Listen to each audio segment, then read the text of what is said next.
పూరా లోకల్.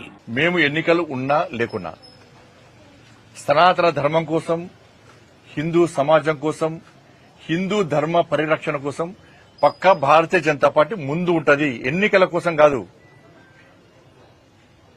ఎన్నికలు ఉన్న ధర్మం గురించి చెప్తాం.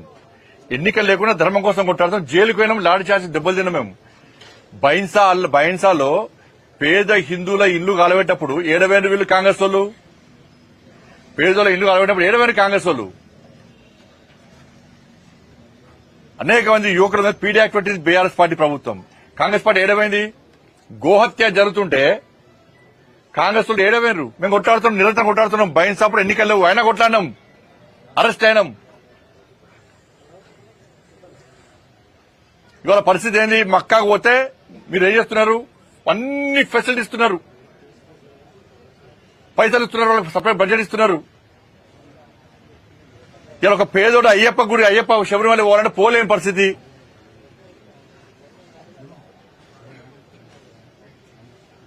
దర్శనాల వల్ల పోలేని పరిస్థితి. లాస్ట్ ఏం చేస్తారు? ఇవాళ వినాయక నవరాత్రులు వస్తే ఏం చేస్తుండే? ఇవాళ తెలంగాణ మొత్తము ఒక భయానక పరిస్థితిలో వినాయక నవరాత్రులు జరుపుకునే పరిస్థితి. పోలీస్ పర్మిషన్ అంటున్నారు, ఫైర్ పర్మిషన్ అంటున్నారు, ఎలక్ట్రిసిటీ పర్మిషన్ అంటున్నారు, రెవెన్యూ పర్మిషన్ అంటున్నారు. పోయినసారి ఎక్కడ వినాయకుడు పెట్టారు, ఆడ పెడితే కూడా రోడ్డు కట్ట ఉందంటారు. ప్రజలకు లేని ఇబ్బంది మీకెందుకు? సౌండ్ పెట్టద్దు, గుళ్ళల్లో సౌండ్ పెట్టద్దు అంటే బాగా చెప్తా పెడతాం సౌండ్. ప్రజలకు ఇబ్బంది కాకుండా చట్టానికి లోబడి పక్కా పెడతాం సౌండ్. జులు తీసుకోవద్దు, ఈ టైం వరకు తీసుకోవాలి. ఇదా మీరు చేసేది?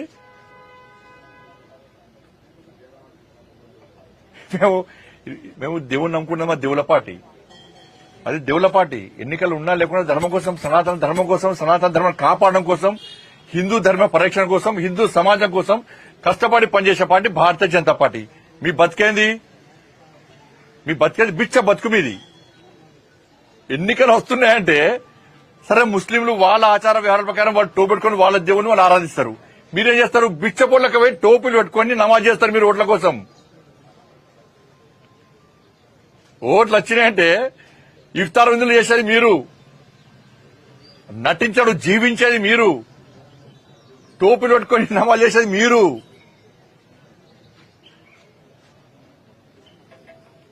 బిచ్చపల్లి మీరా మేమా? సనాతన ధర్మం కోసము, హిందూ ధర్మ పరిరక్షణ కోసము చేయడం భిక్షమే అయితే, అరే హిందూ ఓట్ బ్యాంక్ ద్వారా గెలిచానని చెప్పి మళ్ళీ చెప్తున్నా, బాగా చెప్తున్నా. కరీంనగర్ పార్లమెంట్ సభ్యుడిగా హిందూ ఓట్ బ్యాంక్ ద్వారా గెలిచినా, ఎస్ పక్కా గెలిచినా, గల్లా ఎగరేసుకొని చెప్తా నేను. ఇప్పుడు కాదు, ఎప్పుడైనా చెప్తా, ఎక్కడైనా చెప్తా నేను. ఈ హిందూ ఓట్ బ్యాంక్ తెలంగాణ రాష్ట్రంలో తయారు చేస్తాం, పక్కా 100% తయారు చేస్తాం. హిందూ సమాజాన్ని సంఘటితం చేస్తాం మేము. అంటే రోహింగ్యాలు బండి సంజయ్ ఏం చేస్తుంటాడు? ఏం చేస్తారు మీకు? ఫాత్నా కొడుకులు మీరు. రోహింగ్యాలు ఎప్పుడొచ్చారు దేశంలోకి? 2014 కన్నా ముందు ఇతర దేశాల నుంచి వచ్చిరు. ఇవాళ కాంగ్రెస్ పార్టీ ప్రభుత్వం అధికారంలో ఉంది. ఫ్లైట్ రాలో బార్డర్ దాటి వచ్చిరు. ఫెన్సింగ్ ఇప్పుడు కట్టిస్తున్నది నరేంద్ర మోడీ ప్రభుత్వం. ఫెన్సింగ్ కట్టిస్తున్నది ఇప్పుడు. సరిహద్దు రాష్ట్రాల్లో భద్రత పెంచినాము, ఫెన్సింగ్ స్టార్ట్ చేసినాము.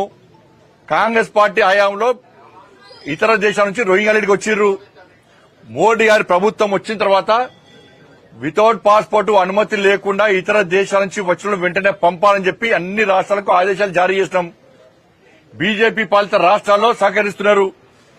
గతంలో ఇక్కడ బీఆర్ఎస్ పార్టీ ప్రభుత్వం ఉండే, బెంగాల్లో మమతా బెనర్జీ ప్రభుత్వం ఉన్నది.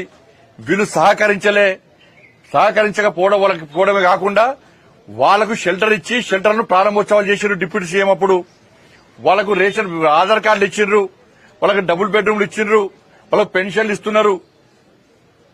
వాళ్ళని దేశ పౌరులుగా గుర్తించే ప్రయత్నం గతంలో బీఆర్ఎస్ చేసింది, ఇప్పుడు కాంగ్రెస్ పార్టీ చేస్తున్నది ఓటు బ్యాంక్ కోసం.